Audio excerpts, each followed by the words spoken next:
না আজকে সামনে যাচ্ছে করে দল আবারও জাকের এখন আমরা যাচ্ছি করে জাকের অবধি অফসাইডের ঠান্ডা মাদকের ভয়াল থাবা থেকে যুব সমাজকে দূরে রাখতে ক্রীড়াই শক্তি, ক্রীড়ায় বল এবং মাদক ছেড়ে খেলতে চল, এই স্লোগানকে সামনে রেখে দিনাজপুরের নবাবগঞ্জে আরাফাত রহমান কোকো স্মৃতি ফুটবল টুর্নামেন্টের শুভ উদ্বোধন করা হয়েছে।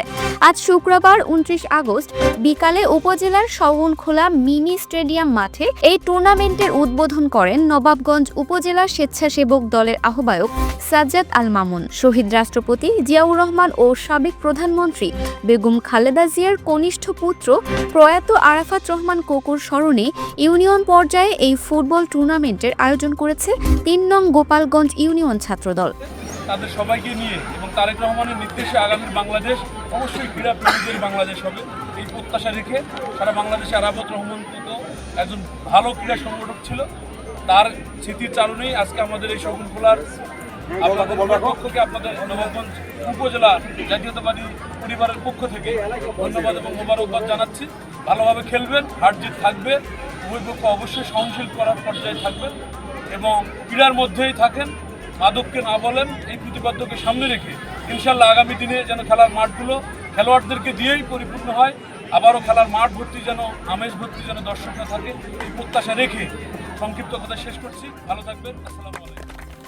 আয়োজক নবাবগঞ্জ উপজেলা ছাত্রদলের সদস্য মোহাম্মদ কামাল হোসেন জানান, এই প্রতিযোগিতায় নবাবগঞ্জ, হিলি ও ঘোড়াঘাট সহ মোট 8টি দল অংশ নিচ্ছেন। উদ্বোধনী অনুষ্ঠানে উপস্থিত ছিলেন উপজেলা স্বেচ্ছাসেবক দলের সদস্য সচিব মোহাম্মদ আনোয়ার হোসেন, উপজেলা ও স্বেচ্ছাসেবক দলের সদস্য মোহাম্মদ শরীফুল ইসলাম, ৩ নং গোপালগঞ্জ ইউনিয়ন ছাত্র দলের সহসভাপতি মোহাম্মদ মাজিদুল ইসলাম সাগর, ৩ নং গোপালগঞ্জ ইউনিয়ন ছাত্র দলের সাধারণ সম্পাদক হাসানুজ্জামান নাইম এবং উপজেলা যুবদলের মোহাম্মদ জুয়েল রানা সহ আরও অনেকে। এই প্রতিবেদনটি আপনার ভালো লেগে থাকলে শেয়ার করে অন্যদের দেখার সুযোগ করে দিন।